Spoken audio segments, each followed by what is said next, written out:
अल्हम्दुलिल्लाहि रब्बिल आलमीन अस्सलातु वस्सलामु अला सय्यदिल अंबियाइ वल मुरसलीन अम्मा बअद अऊज़ु बिल्लाहि मिनश शैतानिर रजीम बिस्मिल्लाहिर रहमानिर रहीम क़ालल्लाहु तबारक व तआला फ़ी शानि हबीबिहिल करीम इन्नल्लाह व मलाइकतहु युसल्लूना अलन नबी या अय्युहल्लज़ीना आमनू सल्लू अलैहि वसल्लिमू तस्लीमा सल्लल्लाहु अलन नबिय्यिल उम्मी व आलिहि सल्लल्लाहु तआला अलैहि वसल्लम सलातुं व सलामन अलैका या रसूलल्लाह सल्लल्लाहु तआला अलैहि वसल्लम। बाब कौलिन नबी सल्लल्लाहु तआला अलैहि वसल्लम मन हमला अलैना सिलाह फलैसा मिन्ना। हद्दसना अब्दुल्लाह बिन यूसुफ़ काला हद्दसना मालिक अन नाफ़िइन अन अब्दुल्लाह बिन उमर अन्ना रसूलल्लाह सल्लल्लाहु तआला अलैहि वसल्लम क़ाल मन हमला अलैना सिलाह फलैसा मिन्ना। अल्लाह तबारक व तआला का लाख लाख शुक्र एहसान है कि रब की दी हुई तौफ़ीक से हम और आप कुरान पाक के बाद सबसे मोतबर किताब बुखारी शरीफ के दर्स में हाज़िर हैं। अल्लाह करीम आका करीम अलैहिस्सलाम की हदीसें सुनने से ज़्यादा अमल की तौफ़ीक अता फ़रमाएँ। आज के दर्स में जो किताबुल फ़ितन का पहला बाब है, इमाम बुखारी ने बाब का नाम रखा है बाब कौलिन नबी अलैहिस्सलाम मन हमला अलैना सिलाह फलैसा मिन्ना, कि हुज़ूर अलैहिस्सलाम का फ़रमान कि जो हम पर हथियार उठाए वो हम में से नहीं है। जो हम पर हथियार उठाया, यानी एक मुसलमान अगर दूसरे मुसलमान पर हथियार उठाता है तो हुज़ूर फरमा रहे हैं कि हथियार उठाने वाला जो है वो हम में से नहीं है, यानी हुज़ूर फरमाते वो हमारे तरीक़े पर नहीं है। इस पर इमाम बुखारी ने जो पहली हदीस पाक लाया वो हदीस पाक हज़रत अब्दुल्लाह बिन उमर से है कि अन्ना रसूलुल्लाह सल्लल्लाहु तआला अलैहि वसल्लम क़ाला, हुज़ूर ने फरमाया मन हमला अलैना सिलाह फलैसा मिन्नी, जो हम पर हथियार उठाए वो हम में से नहीं। और इसी बाब की दूसरी हदीस पाक भी लगभग इसी मज़मून पर है, लेकिन ये हदीस पाक सैयदना अबू मूसा अशअरी रदियल्लाहु ताला अन्हु से रिवायत है कि आका करीम अलैहिस्सलाम ने फरमाया मन हमला अलैना सिलाह फलैसा मिन्नी। सेम वही हदीस है लेकिन हदीस के रावी दोनों अलग अलग हैं। और तीसरी हदीस पाक इस बाब में हज़रत सैयदना अबू हुरैरा रदियल्लाहु ताला अन्हु से है कि आका ने फरमाया ला युशिर अहदुकुम अला अखीह बिस्सिलाह। अबू हुरैरा कहते हैं कि आका ने फरमाया कि किसी अपने मुसलमान भाई की तरफ हथियार से इशारा भी ना करो कि फ़इन्नहु ला यद्री लअल्ल शैतानु यनज़िगु, कि वो नहीं जानता है कि शैतान उसको ठोकर मार दे अपने हाथ से, फ़यक़उ फ़ी हुफ़रतिम मिनन नार, और वो जहन्नम के गड्ढे में गिर जाए। यानी आका फरमाते हैं कि अपने भाई की तरफ हथियार से इशारा भी ना करो, कि इशारा करोगे हो ना हो शैतान उसी वक्त आकर के हथियार में अपना ठोकर लगा दे और तुम्हारा वो हथियार तुम्हारे मुसलमान भाई को लग जाए। और जब वो तुम्हारा हथियार तुम्हारे मुसलमान भाई को लगेगा तो हुजूर फरमाते हैं कि ऐसा तुमने अगर किया तो तुम जहन्नम के गड्ढे में जाके गिर जाओगे, जहन्नम ही हो जाओगे, यानी आका ने ये इरशाद फरमाया। और इसी बाब में एक और हदीस पाक है, हज़रत जाबिर बिन अब्दुल्ला कहते हैं कि मर्रा रजुलुन बेसिहामिन फिल मस्जिद, एक आदमी मस्जिद में अपना हथियार लेकर अपना तीर लेकर के गुज़र रहा था। फ़क़ाला रसूलुल्लाह सल्लल्लाहु तआला अलैहि वसल्लम अमसिक बेनिसालिहा क़ाला नअम। हुज़ूर ने फरमाया मस्जिद में जब तीर लेके आए हो तो उसके नोक को पकड़ के रखो। तीर लेके आए हो अगर मस्जिद में तो हुज़ूर फरमाते नोक जो है उसको हाथ से पकड़ के रखो। क्यों पकड़ के रखो? कि हो ना हो उसकी नोक किसी मुसलमान को लग जाए। क़ाला नअम, तो उस लाने वाले शख्स ने कहा जी। और एक और हदीस पाक इसी बाब में है, हज़रत जाबिर से ही रिवायत है कि अन्ना रजुलन फिल मस्जिद बे असहुमिन, के एक आदमी मस्जिद में अपने बहुत सारी तीर लेकर आए और कद अब्दा नसूलहा, और उन तीरों के जो नोक थे वो जाहिर थे, नहीं छुपे हुए नहीं थे, जाहिर दिख रहे थे उन तीरों के नोक। फ़उमिरा अन याख़ुज़ा बिनुसूलिहा, हुज़ूर अलैहिस्सलाम फरमाते हैं कि हुक्म दिया गया, उन्हें हुक्म ये दिया गया कि अपने तीरों की नोक पकड़ के रखो कि ला यख़दिशु मुस्लिमन, के किसी मुसलमान को उससे तकलीफ़ ना हो जाए।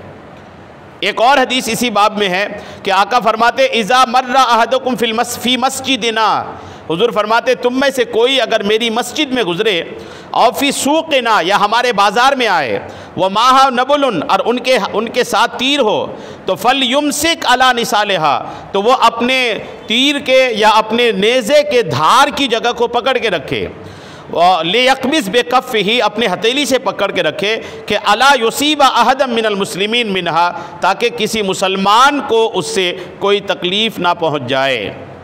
ये 4-5 अहादीस पाक इस बाब में इमाम बुखारी ने बयान फरमाया और तमाम अहादीस का निचोड़ ये है कि आप अपने हथियार के ज़रिए से किसी मुसलमान को कोई तकलीफ़ ना पहुँचाएँ। इशारा करने से भी मना फरमाया और फरमाया कि कोई अगर हम पर कोई हथियार उठाता है तो वो हम में से नहीं है। आका ने अपनों में से उसको खारिज कर दिया, निकाल दिया जो मुसलमान किसी दूसरे मुसलमान पर हथियार उठाता है। किसी मुसलमान पर हथियार उठाना, किसी मुसलमान को तकलीफ़ देना, इस्लाम में इसकी सख्त मुमानत है। आज मुसलमान पर हथियार बिल्कुल उठा रहा है, मुसलमान को तकलीफ़ दे रहा है, मुसलमान को मार रहा है, तकलीफ़ दे रहा है, खून बहाने से भी पीछे नहीं हट रहा है। ये गांव देहात के झगड़े, ज़मीन जायदाद के झगड़े, पुश्तैनी झगड़े, ये एक तादाद मुसलमानों में चल रहे हैं। लेकिन इस्लाम ये कह रहा है, आका करीम अलैहिस्सलाम ये फरमा रहे हैं कि एक मुसलमान दूसरे मुसलमान पर ना हथियार से इशारा कर सकता है, ना हथियार उठा सकता है। यहाँ तक कि अपने हथियार लेके अगर पब्लिक में आया है तो हुजूर फरमाते हैं कि अपने हथियार को ऐसा छुपा के रखें या उनके धार की जगह को ऐसा हाथ लगा के रखें कि किसी दूसरे मुसलमान को उससे कोई तकलीफ़ ना पहुँचे। ये इस्लाम का पैगाम तो यही है। इसलिए किसी भी मुसलमान को अपने किसी अमल से, अपनी किसी बात से, अपनी किसी हरकत से कभी भी किसी मुसलमान को तकलीफ़ दें, ऐसा कोई काम नहीं करनी चाहिए। किसी भी तरीके से मुसलमान को हमसे तकलीफ़ नहीं होनी चाहिए। ये बिल्कुल गिरह बांध लें इस बात को, चूँकि ये जो गुनाह है ना किसी मुसलमान को तकलीफ़ देने का, ये उमूमन लोग इसको हल्के में लेते हैं, लेकिन है बहुत बड़ा गुनाह ये। किसी मुसलमान का दिल अगर कोई दुखाता है ना तो उससे कहा जाता है कि अल्लाह का अर्श हिल जाता है, अर्श इलाही हिलता है उस वक्त जब कोई मुसलमान का दिल कोई दुखाता है। तो अपनी ज़बान के ज़रिए किसी पे फफ्तियाँ कस के, किसी का मजाक उड़ा करके, किसी के पीछे उनकी बुराई करके, यानी किसी भी तरह किसी मुसलमान का दिल हरगिज़ ना दुखाएं। कि मुसलमान का दिल अल्लाह तबारक व तआला की जलवागाह है। कहा जाता है ना कि रब्बे करीम का जलवा मुसलमान के दिल में होता है और मुसलमान के दिल रब तबारक व तआला की नज़रगाह भी है। बहुत सारी इबादत में कहा जाता है ना कि रब्बे करीम आपकी हरकत नहीं देखता बल्कि आपके दिल को देखता है। तो दिल की बड़ी अहमियत है, इसलिए किसी भी मुसलमान को किसी भी तरह तकलीफ़ दे करके किसी मुसलमान के दिल को हरगिज़ नहीं दुखानी चाहिए। अल्लाह करम फरमाए। उसके बाद जो इमाम बुखारी का बाब है कि बाबुन कैफल अमन इज़ा लम तकुन जमाअतुन, हुज़ूर ने फरमाया, जो बाब बनाया इमाम बुखारी ने उस पर बाब का नाम रखा कि जब कोई गिरोह मुसलमानों की ना हो तो क्या करना चाहिए। कभी अगर कोई ऐसी जगह पहुंच गया कि जहां उनको कोई मुसलमानों की गिरोह, मुसलमानों की जो एक काफ़िला होता है वो मिल ही नहीं रहा है तो क्या करेगा। हदीस देखिए, बहुत प्यारी हदीस पाक है ये हदीस पाक हज़रत हुज़ैफ़ा बिन यमान से है। हुज़ैफ़ा बिन यमान कहते हैं कि कानन नास यसअलूना रसूल अल्लाह अनिल खैर। हुज़ैफ़ा बिन यमान साहबी हैं, ये कहते हैं कि लोग हमारे आका से खैर के बारे में पूछते थे, भलाई के बारे में पूछते थे, अच्छाई खैर क्या है ये पूछते थे। हुज़ैफ़ा बिन यमान कहते लोग खैर पूछते थे।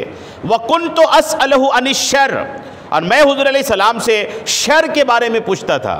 शर मतलब बुराइयाँ, आजमाइश, फितने, मुश्किलात, मैं इनके बारे में पूछता था। क्यों? मखाफत अन युद्रिकनी, इस डर से कि कोई बुराई मुझे ना पहुँच जाए। यानी दीगर लोग खैर के बारे में पूछते थे और मैं हुज़ूर अलैहिस्सलाम से शर यानी बुराइयों के बारे में पूछता था कि कोई बुराई मुझे पहुंच ना जाए, इससे पहले मैं उसकी मालूमात हासिल कर लूँ। काला नाम यानी फ़कुल तो या रसूल अल्लाह, जब उन्होंने पूछने पे आए ना तो कहते मैंने कहा या रसूल अल्लाह इन्ना कुन्ना फ़ी जाहिलियतिन व शर्रिन। साहबी ने हुज़ूर से अर्ज़ किया या रसूल अल्लाह हम लोग जाहिलियत में थे इस्लाम से पहले और शर में थे यानी बुराई थी हमारे में। फ़जाअन अल्लाह बिहाज़ल खैर, फिर अल्लाह ने हमें इस्लाम का खैर अता फ़रमाया। हम लोग जाहिलियत में थे मतलब शर में थे, बुराई थी वो, फिर इस्लाम आया मतलब खैर आया। फ़हल बादा हाज़ल खैर मिन शर्रिन, हुज़ूर से पूछा या रसूल अल्लाह क्या इस्लाम के खैर के बाद भी कोई शर है? यानी इस्लाम एक भला काम तो आ गया, लेकिन क्या इसके बाद भी कोई बुराई है, कोई बुरा दौर भी आएगा मुसलमानों पर? तो हुजूर का जवाब सुनिए। हुजूर अलैहिस्सलाम फरमाते हैं नाम, फरमाते हाँ, इस खैर के बाद भी शर है। इस्लाम के खैर के बाद भी मुसलमानों में बुराई यानी शर आएगी। वह हल बाद ज़ालिका शर मिन खैरिन। फिर साहबी ने पूछा या रसूल अल्लाह, जो खैर के बाद शर आएगा क्या उस शर के बाद भी खैर है? काला नाम, हुजूर ने फरमाया हाँ, उसके बाद भी खैर है। वह फ़ीहा दखनुन, वो खैर तो है उसमें, लेकिन उसमें धुआं है। कुल तो वमा दखन हो, साहबी पूछते या रसूल अल्लाह, उसकी धुआं क्या है? काल कौमुन यहदून बेगैर हदीन। हुजूर का जवाब सुने। हुजूर फरमाते हैं कि इस्लाम के खैर के बाद जो शर आएगा और उस शर के बाद जो खैर आएगा, उस खैर में लोग ऐसे होंगे कि मनमाने तरीके से बात करेंगे। कहते हैं आका फरमाते हैं कौमुन यहदून बेगैर हदीन, मनमाने तरीके से बात करेंगे। तूरफ़ मिनहुम व तुनकरहु, उनकी कुछ बातें तुम्हें अच्छी लगेगी और कुछ बातें बुरी लगेगी। ये हुजूर अलैहिस्सलाम ने फरमाया, यानी मनमाने तरीके से बात करेंगे, ये शर है मुसलमानों में। कभी भी दीन के ताल्लुक से मनमानी बात नहीं करनी चाहिए। अब मुझे जो समझ में आ रहा है वो मैं बात करूं, ये हरगिज़ नहीं। इस्लाम का पूरा concept, Islam A to Z किताबों में लिखी हुई चीज़ का नाम है। इस्लाम नाम है वो जो किताबों में लिखा हुआ है, बिल्कुल आसमान से नाजिल शुदा कुरान है, रसूलुल्लाह की बयान करदा हदीसें हैं। तो किताबों में जो मुकम्मल लिखा है वही बात अगर याद है तो बयान करें, नहीं याद है तो बिल्कुल खामोशी बेहतर है। तो बुराई क्या है कि लोग अपने मनमानी बात करेंगे और कुछ बातें अच्छी भी करेंगे, कुछ बातें बुरी भी करेंगे। अब ये साहबी कहते हैं कुल तो फ़हल बाद ज़ालिकल खैर मिन शर। हुज़ूर अलैहिस्सलाम से पूछा या रसूल अल्लाह, क्या इस खैर के बाद भी कोई शर है? काला नाम, हुज़ूर फरमाते हाँ, दुआतुन अला अबवाब जहन्नम। हुज़ूर फरमाते कुछ लोग ऐसे आएंगे जो तुम्हें जहन्नम की तरफ बुलाएंगे। आका ने पेशीन को ही फरमाया कि कुछ लोग आएंगे जो तुम्हें जहन्नम की तरफ बुलाएंगे। मन अजाबहुम इलैहा, जो उनकी बात का जवाब दे दिया, फज़क़ूहु फ़ीहा, वो अपनी जहन्नम में डाल देंगे। कुल तो या रसूल अल्लाह सिफ़हुम लना, या रसूल अल्लाह उनकी पहचान क्या है? यानी जो लोग हमें जहन्नम की तरफ बुलाएंगे उनकी पहचान क्या है? पहचान हुजूर ने क्या बताया सुनिए। हुजूर ने फरमाया कालाहुम मिन जिल्दतना, हुजूर ने फरमाया वो हम ही से होंगे। वयतकल्लमुना बिअलसतना, वो हमारी ही बात करेंगे, यानी हमारे में से ही होंगे, मुसलमान कहलाने वाले होंगे और बात भी हमारी ही करेंगे।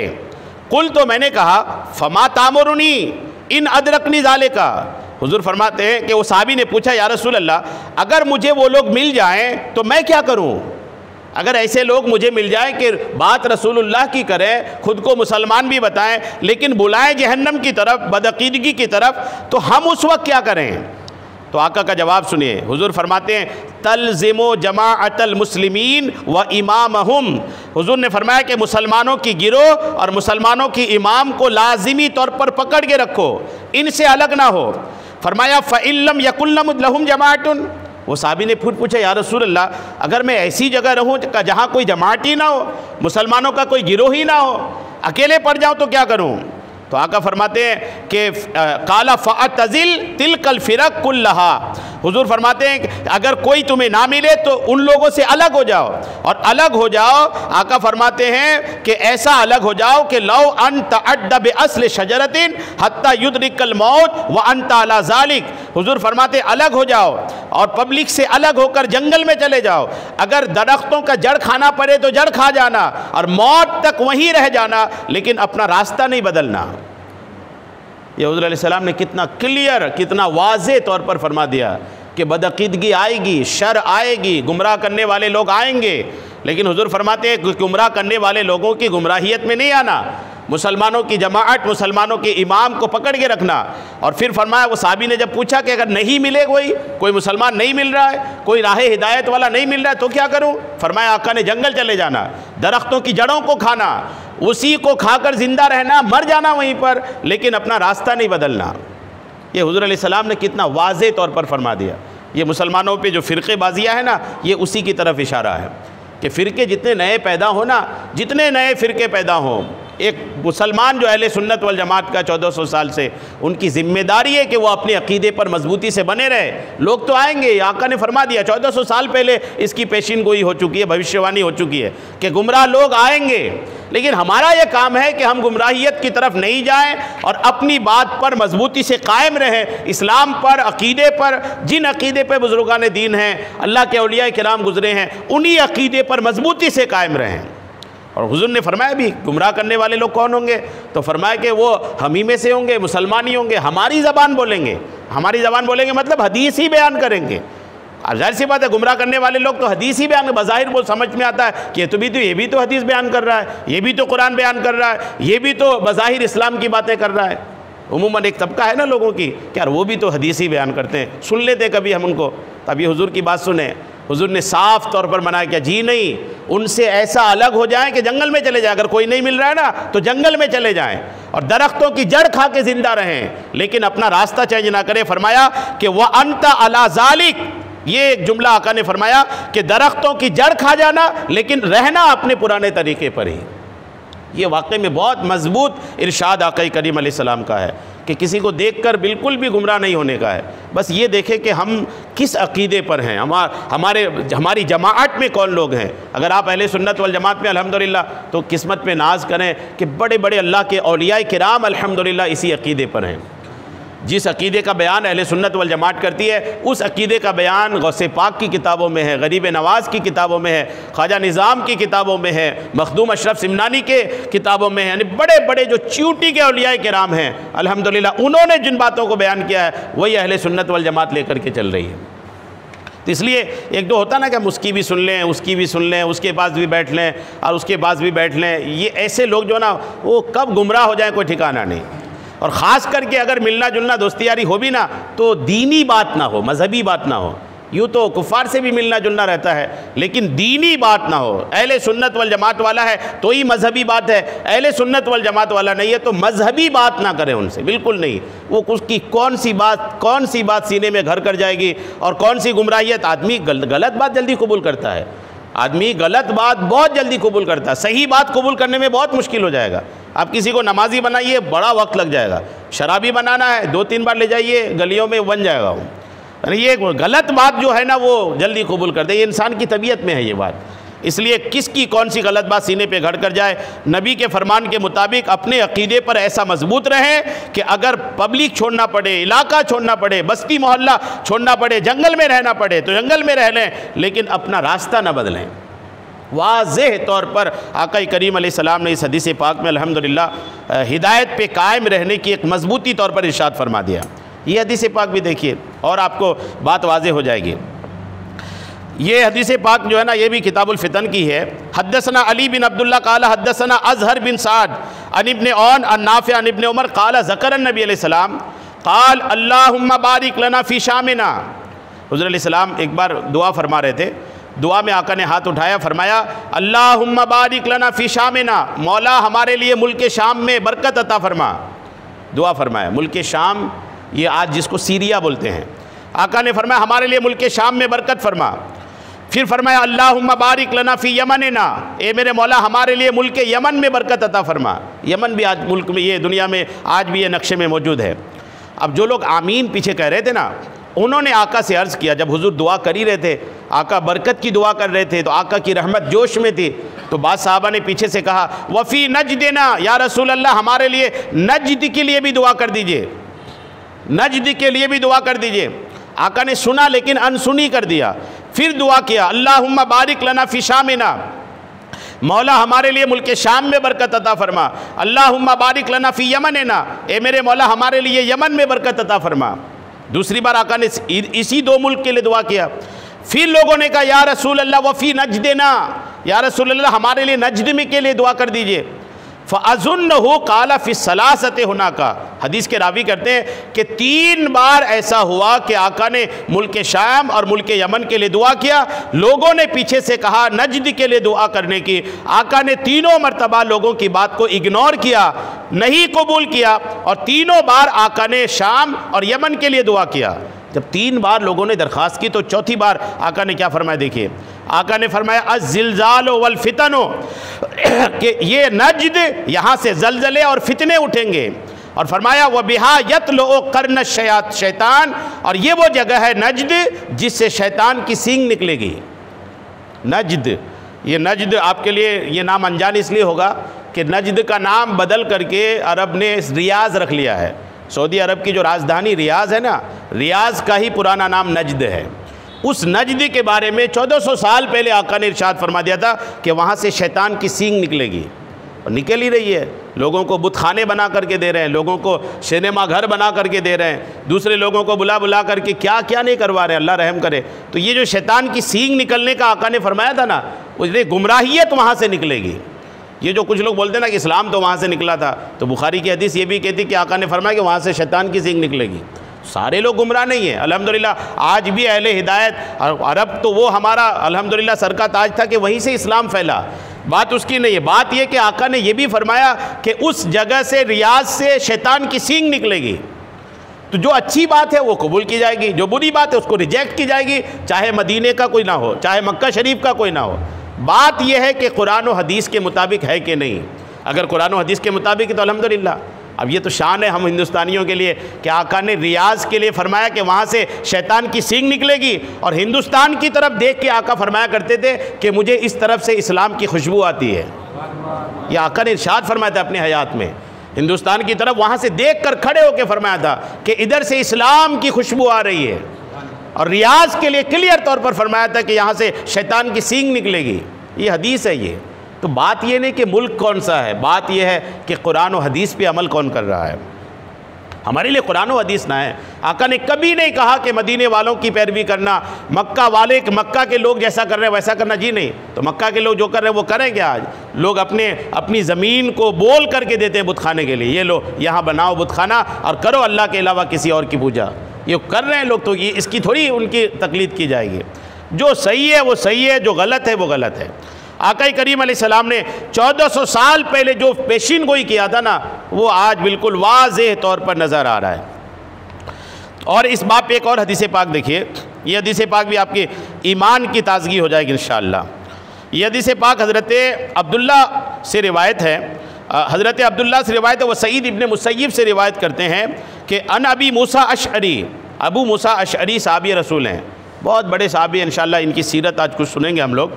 अबू मूसा अशअरी कहते हैं कि खरज नबी अलैहिस्सलाम यौमन इला हाइतिन मिन हवाइतिल मदीना लिहाजतिन।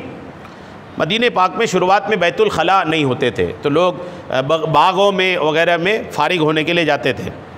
हुज़ूर अलैहिस्सलाम एक बार, साहबी कहते हैं हज़रत अबू मूसा अशअरी कि हुज़ूर अलैहिस्सलाम फारिग होने के लिए मदीने के किसी बाग में से किसी बाग में तशरीफ़ ले गए। ये जो कहते हैं साहबी रसूल कहते हैं खरज तो फ़ी असर ही, मैं हुजूर के पीछे पीछे चला। मैंने जब देखा आका फारिग होने के लिए जा रहे हैं तो मैं आका के पीछे पीछे गया। फलम्मा दखल अल हाइत, जब आका बाग में दाखिल हो गए, जलस तो अला बाब ही, मैं बाग के दरवाजे पर बैठ गया। आका बाग के अंदर तशरीफ़ ले गए फारिग होने के लिए, और मैं बाग के दरवाजे पर बैठ गया।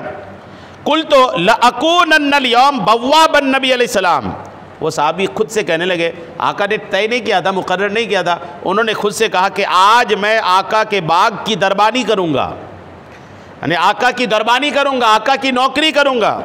और ये भी कहा कि वलम यामुरनी, अगरचे मेरे आका ने मुझे हुक्म नहीं दिया है, आका ने मुझे हुक्म नहीं दिया, लेकिन फिर भी मेरा ज़ौक़, मेरा शौक़ है कि आज मैं आका के बाग की दरबानी करूँगा।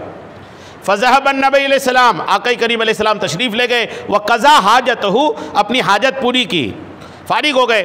और फारिग होकर जब वापस आ रहे थे तो उसी बाग के अंदर एक कुआँ था।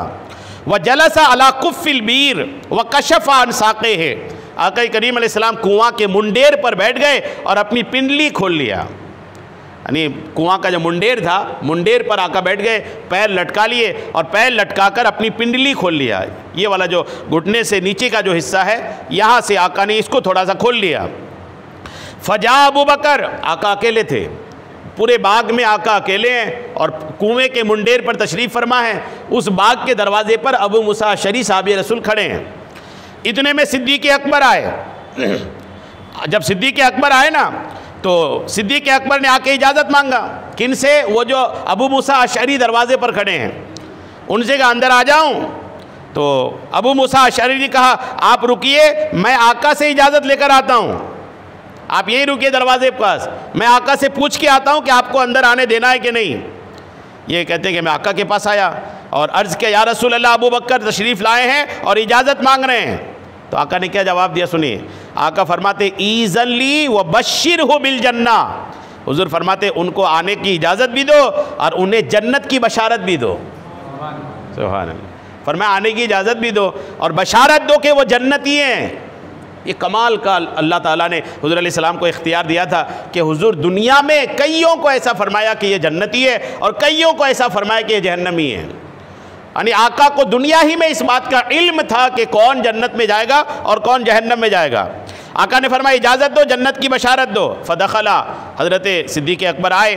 फ़जाअन यमीन नबी अलैहिस्सलाम, तो वो आकर हुज़ूर के दाएँ तरफ बैठ गए, उसी कुएँ के मुंडेर पर ही सिद्दीक़ अकबर भी बैठ गए। फ़कशफ़ अन साक़िही व दल्लाहुमा फ़िल बीर, सिद्दीक़ अकबर ने भी अपनी पिंडली खोली और उसी कुएँ में पैर लटका लिया। फ़जा उमर, थोड़ी देर बाद हज़रत उमर आए।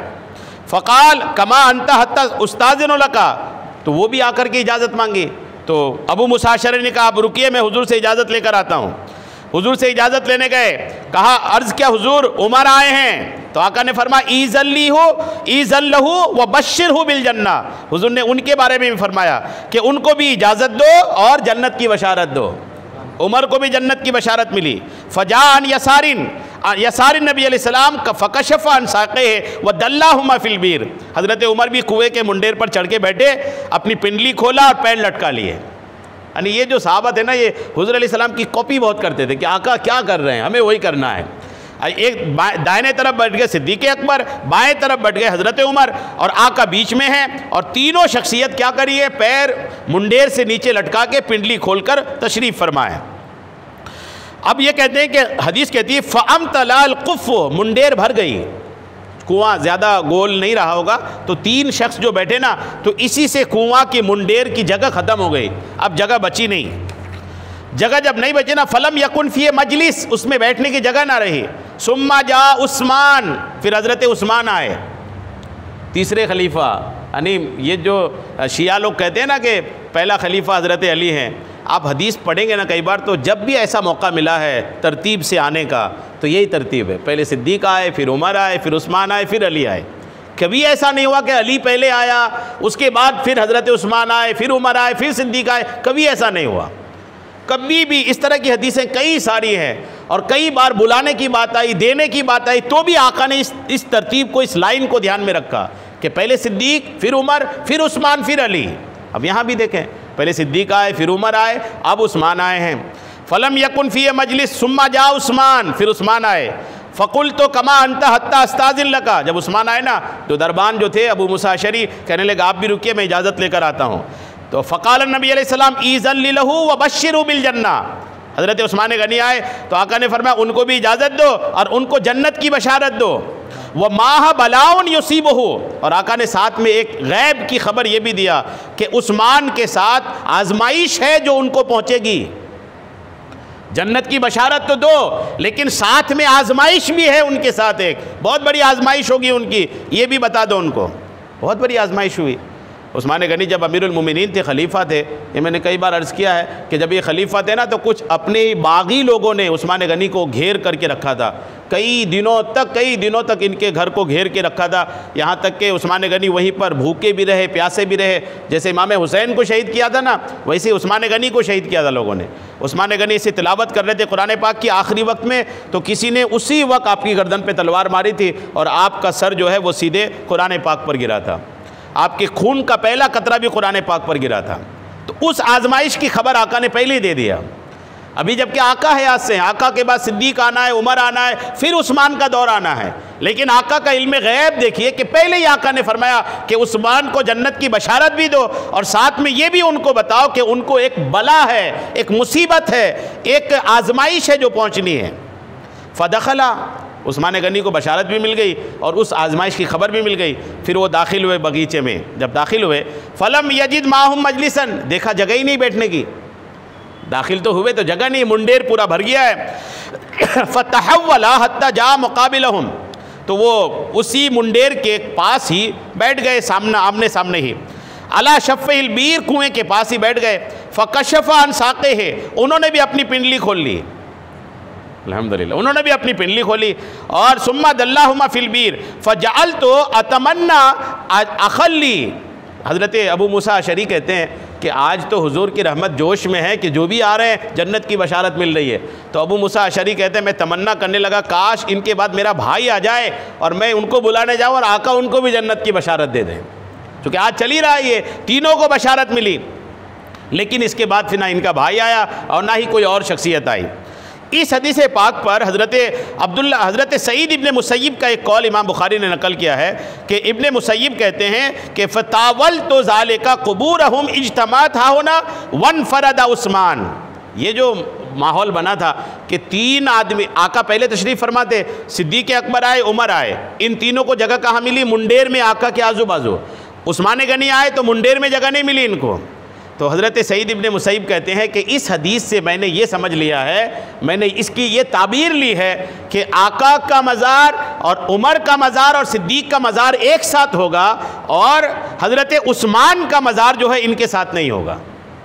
ये पहले ही इन्होंने कह दिया था और वाकई में वही हुआ कि आका करीम अलैहिस्सलाम, सिद्दीक़ व उमर साथ में है एक मज़ार पाक में, और हज़रत उस्मान गनी का जो मज़ार है वह जन्नतुल बकी के कब्रिस्तान में है और इन तीनों के जो शख्सियात के जो मज़ार हैं वो गुंबद खज़रा जो दिखता है उसके नीचे है। ये हदीस पाक कई बात इस हदीस से समझ में आई। एक बात जो तवज्जो तलब है वो ये है कि अल्लाह ताला ने हुज़ूर अलैहिस्सलाम को ये इख्तियार दिया था कि दुनिया ही में जिनको चाहे जन्नत की बशारत दें। 10 सहाबी अशरे मुबशरा कहा जाता है, ये तो बहुत मशहूर हैं। अशरे मुबशरा 10 सहाबी ऐसे जिनको कहे जाते हैं कि जिनको अल्लाह के रसूल ने दुनिया ही में जन्नत की बशारत अता फरमाया था। अशरे मुबशरा बड़े अजीमुश्शान सहाबी हैं। ये तज़किरा थोड़ा सुनते हैं। ये अबू मूसा अशअरी का जो आका करीम अलैहिस्सलातु तस्लीम के दरबान भी बने और अल्हम्दुलिल्लाह दरबान बनने के साथ साथ इन्होंने आका की खिदमत भी की। दुरूद पाक पढ़िए, अल्लाहुम्मा सल्लि अला सय्यदिना शफ़ीअना हबीबना मौलाना मुहम्मदिन बारिक वसल्लम सलातुम व सलामन अलैका या हबीबी या रसूल अल्लाह सल्लल्लाहु तआला अलैहि वसल्लम। सैयदना अबू अस्वद रहमतुल्लाह अलैह से मरवी है कि एक मरतबा अबू मूसा अशअरी रज़ियल्लाहु तआला अन्हु ने कुर्रा को जमा किया। कुर्रा मतलब कुरान शरीफ पढ़ने वाला, तिलावत करने वालों को जमा किया और फरमाया जिन्हें पूरा कुरान मजीद याद है सिर्फ वो मेरे पास आएँ। कैद लगा दिया, जिन्हें पूरा कुरान याद है वो सिर्फ मेरे पास आएँ। रावी बयान करते हैं कि तकरीबन 300 कुर्रा उनकी खिदमत में हाजिर हुए, 300 हाफिज़ कुरान जमा हुए।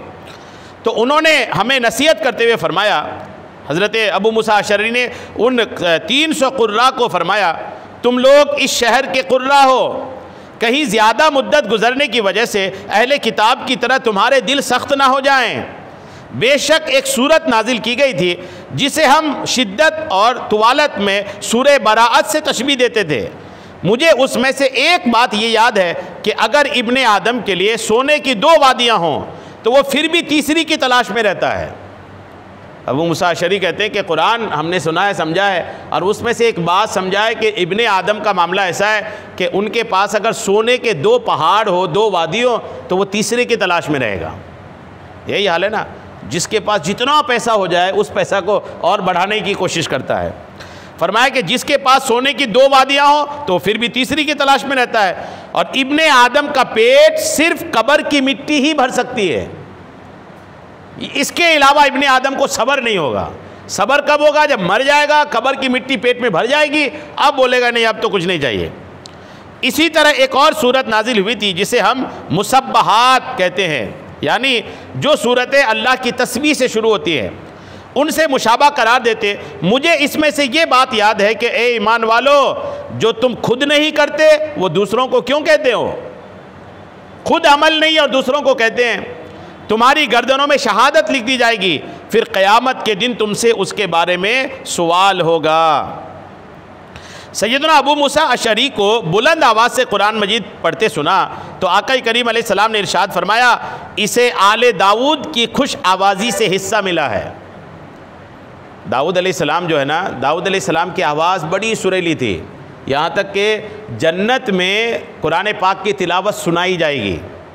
जन्नत में भी अल्हम्दुलिल्लाह, दुनिया में सुने, आदत बनाए इसकी, अपने कानों को सुनाए कुरान कि जन्नत में कुरान पाक की तिलावत सुनाई जाएगी लोगों को, जन्नतियों को।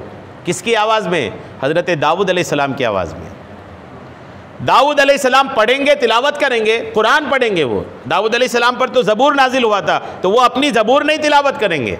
दाऊद अलैहिस्सलाम जन्नत में कुरान पढ़ेंगे और उनके कुरान पढ़ने की आवाज़ पूरी जन्नती सुनेंगे। और दाऊद अलैहिस्सलाम ही क्यों पढ़ेंगे? इसलिए कि इनकी आवाज़ बहुत प्यारी थी। जब ये अपने ज़माने में, जब दुनिया में हयात से थे, ये इनके ऊपर जो किताब नाजिल हुई थी ज़बूर, जब ये पढ़ते थे ना, जब ये तिलावत शुरू करते थे तो कहा जाता है कि जानवर, चरिंद, परिंद, फरिश्ते, जिन्नात, सारी चीज़ें आपके आसपास आके बैठ जाती थी तिलावत सुनने के लिए। सारी मखलूक आके बैठ गए। शेर आया तो वो भी आके बैठ गया। चरिंद, परिंद, जो कुछ भी अल्लाह की मखलूक है वो आपके सामने आके बैठ जाते थे। अबू मूसा अशरी जो साहबी रसूल हैं, ये जब तिलावत करते थे ना, इनकी आवाज़ भी बड़ी प्यारी थी। तो आका ने फरमाया कि इनको दाऊद की आवाज़ का हिस्सा मिला है।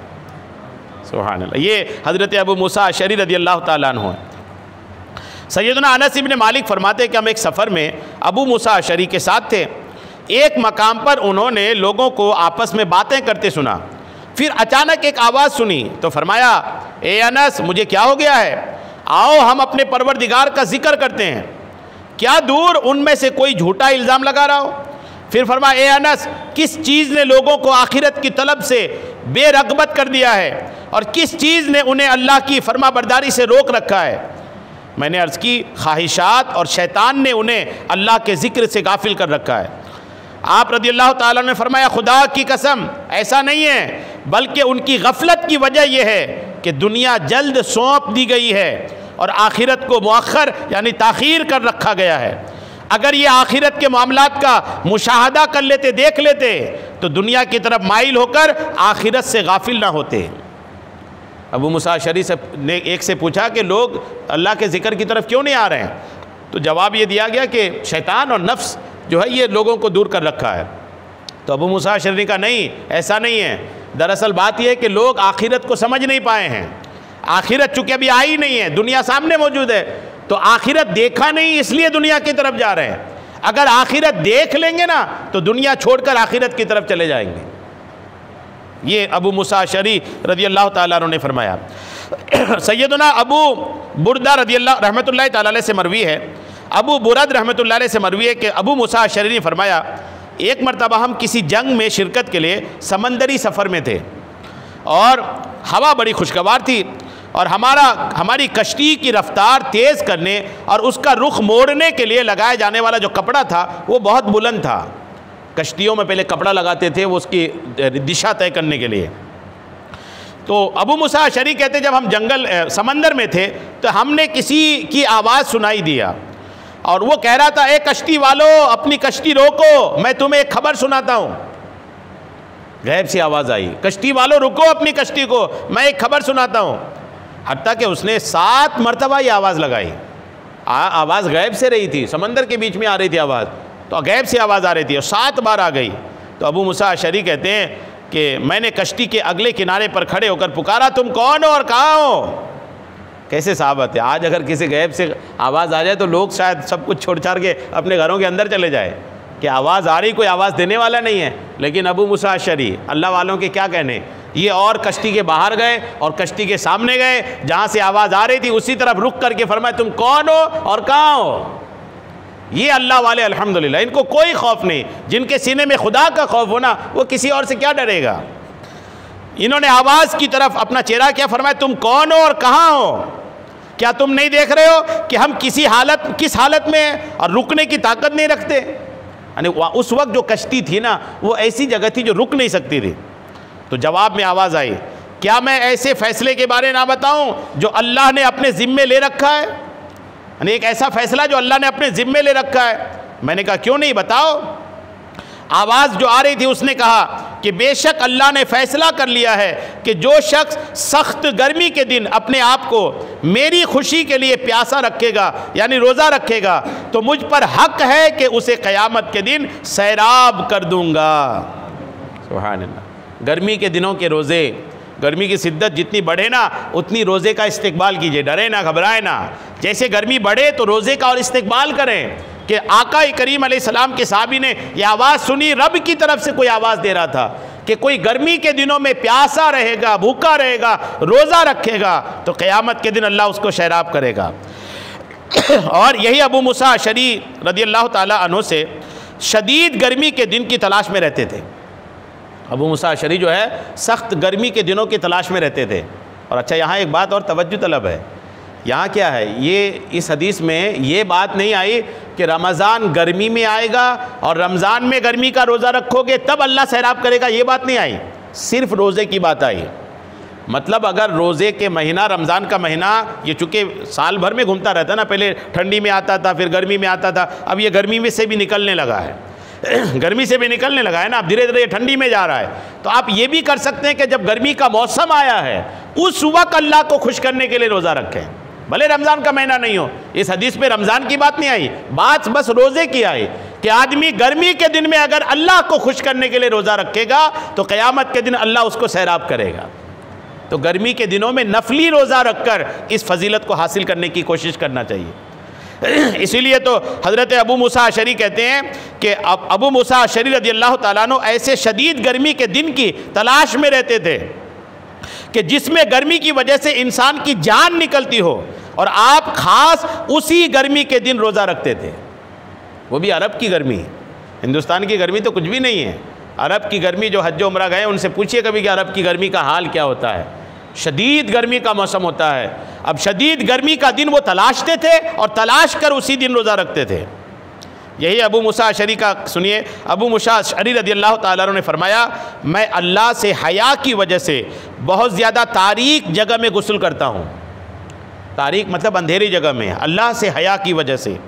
और सीधा खड़ा होने से पहले कपड़े पहन लेता हूँ, सीधा खड़ा होने से पहले कपड़े पहन लेता हूँ। जब से ये टॉयलेट बाथरूम जब से आया है ना, एक तादाद होगी जो बिना कपड़े के नहाती हैं, एक तादाद है। एक लगता है उनको कौन देख रहा है, बाथरूम के अंदर वो गाना गा रहे हैं, चिल्ला रहे हैं और नहा रहे हैं, अजीब व गरीब किस्म के लोग हैं। लेकिन हया क्या है, शर्म व हया क्या है? देखिए, अबू मूसा अशरी कहते हैं कि मैं तारीक जगह में गुस्ल करता हूँ और सीधा खड़ा होने से पहले कपड़े पहन लेता हूँ। ये हया है, सीधा खड़े होने से पहले। यानी मुकम्मल बेसितरी नहीं होती थी, लेकिन जितनी भी बेसितरी हुई है, कपड़ा ऊपर का उतरा भी है, तो खड़े होने से पहले पहले कपड़े पहन लेते थे। हया जो है ना वो अल्लाह करीम से होना चाहिए। सैयदना कुसामा बिन ज़ुबैर फरमाते, एक मरतबा बसरा में सैयदना अबू मूसा अशरी रज़ी अल्लाह ताला अन्हु ने हमें खुतबा देते हुए फरमाया। अबू मूसा अशरी ये तकरीर कर रहे थे और तकरीर के दौरान क्या फरमाया ये सुनिए। फरमाया, ए लोगो रोया करो। अबू मूसा अशरी ने लोगों को कहा, लोगो रोया करो, और अगर रोना ना आए तो रोने जैसी सूरत बना लिया करो। फरमाया, अल्लाह के लिए, अल्लाह की खौफ में रोया करो, रोना नहीं आए तो रोने जैसी शक्ल बना लिया करो। क्यों? क्योंकि नाफरमानियों के सबब जहन्नम में जाने वाले जहन्नमी इतना रोएंगे कि रोते रोते उनके आंसू ख़त्म हो जाएंगे, बिल आखिर वो खून के आंसू रोना शुरू कर देंगे। जहन्नमी इतना रोएंगे कि आंखों का पानी ख़त्म हो जाएगा, फिर वो खून निकलेगा आंखों में आंसू की जगह, और इस कदर आंसू बहाएंगे कि अगर उनके आंसुओं में कश्तियाँ छोड़ दी जाएं तो वो चलने लगें। जहन्नमी इतना रोएंगे कि उनके आंसुओं में कश्तियाँ चल सकें। तो जब अच्छा, ये इन्होंने रोने के लिए दुनिया में क्यों कहा कि अगर कोई दुनिया में रोया तो आखिरत का रोना उनको अल्हम्दुलिल्लाह नहीं मिलेगा। दुनिया में जिसने रब के लिए रोया ना, उसे आखिरत का रोना नहीं होगा। सैयदना ज़हाक बिन अब्दुर्रहमान बिन उर्जुब से मरवी है कि अबू मूसा अशरी ने वफ़ात के वक्त अपने बेटों को बुलाकर फरमाया। अबू मूसा अशरी का जब विसाल हो रहा था तो इन्होंने अपने बेटों को बुलाया, फरमाया, जाओ कब्र खोदो। साहबी हैं, अल्लाह के वली, नेक बंदा, मौत की खबर है। अपने बेटों को फरमाया, जाओ कब्र खोदो और उसे कुशादा और गहरा रखना। कुशादा मतलब बड़ा करना और गहरा भी करना। कुछ देर बाद उन्होंने हाजिर होकर अर्ज़ की कि अब्बू, हमने कब्र खोद दी है और उसे खूब फैला करके और गहरा भी रखा है। तो अबू मूसा अशरी ने फरमाया, अल्लाह की कसम, कब्र दो ठिकानों यानी जन्नत का बाग या जहन्नम के गड्ढे में से एक है। या तो कब्र मेरी कुशादा कर दी जाएगी, यहाँ तक कि हर तरफ से 40-40 गज तक उसको फैला दी जाएगी, फिर मेरे लिए जन्नत का दरवाज़ा खोला जाएगा, मैं उसमें अपनी बीवियाँ, महलात और जो इज़्ज़त व करामत रब ताला ने मेरे लिए तैयार कर रखी है, मैं कब्र से ही जन्नत की वो सारी चीज़ों का नज़ारा करूँगा। फरमाया एक या तो ये होगा, फिर मैं अपने ठिकाने की तरफ इस तरह जाऊंगा जिस तरह दुनिया में अपने घर की तरफ आता हूँ, फिर दोबारा उठाए जाने तक मुझे जन्नत की हवाएं और खुशबुएं पहुँचती रहेंगी। लेकिन अगर मेरा ठिकाना जहन्नम का गड़ा हुआ, हम उससे अल्लाह की पनाह मांगते हैं, तो मेरी कब्र मुझ पर तंग कर दी जाएगी, यहाँ तक कि नेज़े की निचली नोक से भी ज़्यादा तंग हो जाएगी। फिर मेरे लिए जहन्नम का दरवाज़ा खोल दिया जाएगा, मैं उसमें जंजीरों, तोकों और रस्सियों को देखूंगा। फिर मैं जहन्नम में अपने ठिकाना की तरफ इस तरह जाऊंगा जिस तरह दुनिया में अपने घर की तरफ लौटता हूं, और फिर दोबारा उठाए जाने तक मुझे उसकी तपिश और गर्मी पहुंचती रहेगी। दोनों कंडीशन बताया कि अगर जन्नती हुआ तो ऐसा होगा, जहन्नमी हुआ तो ऐसा होगा। आखिरी रिवायत सुनिए। सैयदना अबू बुर्दा रहमतुल्लाह अलैह से रिवायत है कि जब अबू मूसा अशरी की वफ़ात यानी इंतकाल का वक्त आया, तो आपने अपने बेटों से फरमाया, ए मेरे बेटो, रोटी वाले को याद करो। अबू मूसा अशरी ने अपने बेटों को कहा, रोटी वाले को याद करो। ये एक आदमी था, फिर बताने लगे पूरी डिटेल, कहने लगे ये एक आदमी था जो एक झोपड़ी में इबादत किया करता था, झोपड़ी में इबादत किया करता था। रावी कहते हैं मेरा ख्याल है कि आपने फरमाया था कि वो 70 साल तक इबादत करता रहा, झोपड़ी में 70 साल तक इबादत। हफ्ते में सिर्फ एक दिन झोपड़ी से बाहर आता था, पूरा हफ्ता झोपड़ी में एक दिन बस बाहर आता था। इसी तरह एक बार जब वो अपनी झोपड़ी से निकला तो शैतान ने उसे एक औरत के फितने में मुब्तला कर दिया। वो आबिद 7 दिन या 7 रातें उस औरत के साथ रहा। 70 साल तक इबादत करने वाला एक औरत के चुंगल में आया, 7 दिन या 7 रातें उस औरत के साथ रहा। फिर एकदम उसकी आंखों से गफलत का पर्दा हटा, एहसास हुआ कि मैं गलत कर रहा हूँ, और तौबा करता हुआ वहाँ से निकला। अब वो कदम कदम पर सजदे करता, नवाफिल पढ़ता, और यूँ चलते चलते एक रात उसने एक चबूतरे पर पनाह ली। अब शर्मिंदा था, अब जब जा रहा था ना तो हर कदम पे सजदा करता, नफलें पढ़ता, रोता बिलखता वहाँ से जाने लगा, यहाँ तक कि एक चबूतरे पे रात को रुका।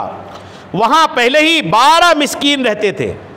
जिस चबूतरे में ये रुका, इनसे पहले 12 गरीब मिस्कीन लोग वहाँ मौजूद थे। चूँकि ये बहुत थक चुका था लगातार नमाज सज्जे करते करते, इसलिए उसने 2 आदमियों के दरमियान जगह पाकर अपने आप को उनके दरमियान गिरा दिया, वहाँ सो गया वो। वहाँ एक राहिब रहता था, जो ईसाइयों का मौलाना होता है, आलिम होता है, जानने वाला होता है, वो राहिब कहा जाता है।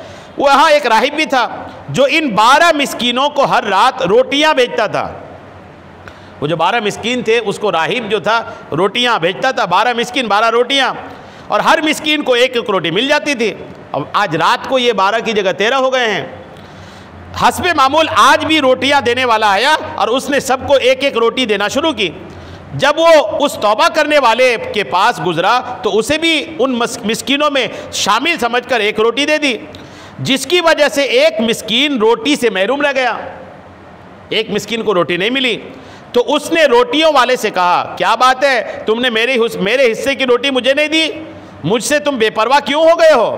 रोटी वाले ने कहा, तेरा ख्याल है कि मैंने तुम्हारे हिस्से की रोटी तुमसे रोक ली है? इनसे पूछो कहीं मैंने किसी को 2 रोटियां तो नहीं दी? सबने कहा नहीं। तो उस रोटी वाले ने कहा, तो समझता है कि मैंने तुम्हारी रोटी रोक रखी है? अल्लाह की कसम आज रात मैं तुम्हें कुछ भी नहीं दूंगा। उस इबादत गुजार ताइब ने जब ये देखा तो उसे उस मिस्किन पर तरस आया और उसने ली हुई रोटी उसको दे दी और खुद भूखा रहा, और सुबह तक भूख की ताब ना ला करके वफात पा गया। भूख की ताब नहीं लाया, वफात पा गया। अबू मूसा अशरी रहमतुल्लाह अलैह फरमाते हैं उसके 70 सालों का वज़न, अब सुनिए उस बात को, ये जो वाक़या बयान हुआ उसका निचोड़ देखिए। कहते हैं कि उसके 70 सालों का वज़न, 70 साल की इबादत जो एक झोपड़ी में रहकर करता था, 70 साल की इबादत एक तरफ, 7 रातें जो एक औरत के साथ नाजायज़ तौर पर गुजारा, वो 7 रात की गुनाह एक तरफ। कहा गया कि 70 साल की इबादत बेकार चली गई, 7 रातों के जो गुनाह है वो छा गया, यानी सारी इबादत ख़त्म हो गई उसकी। 7 रात की जो गुनाह है ना, वो गुनाह उस पर गालिब आ गई। अब एक स्टेप ये हुआ, दूसरा स्टेप देखिए, फिर उन 7 रातों के गुनाह को उस एक रोटी से वज़न किया गया जो उस गरीब को दे दिया था। ठीक, 70 साल की इबादत, 7 रात की गुनाह, इबादत कम पड़ गई, 7 रात की गुनाह गालिब आ गई। अब उसने जो आखिरी रात अपनी ज़िंदगी का किया था कि रोटी मिली थी, लेकिन जब उसने देखा झगड़ा हो रहा तो अपने हिस्से की रोटी जो उसको मिली थी वो मिस्कीन को दे दिया। तो अब एक रोटी को वज़न किया गया और 7 रातों के उनके गुनाह को वज़न किया गया। तो किताब में लिखा है कि उनकी एक रोटी जो उसने मिस्कीन को दिया था वो 7 रातों के गुनाह पर गालिब आ गई और उस एक रोटी की बरकत से अल्लाह ने उसको बख्श दिया। कमाल है ना। अगर गुनाह कभी होता है, इसलिए उलमा कहते हैं कि अगर कभी गुनाह हो जाए ना तो फ़ौरन कुछ ना कुछ सदका कर देना चाहिए। ये किताबों में बिल्कुल लिखा है ये बात कि अगर कभी गुनाह हो जाए, वैसे तो करना नहीं चाहिए, लेकिन गुनाह कभी हो गया तो फ़ौरन उठें, कुछ ना कुछ सदका कर दें, कि सदका जो है वो गुनाहों को मिटाता है। अल्लाह करीब हम सबको अमल की तौफ़ीक़ अता फ़रमाए। आमीन बेजाहिन नबील अमीन सल्लल्लाहु तआला अलैहि वसल्लम।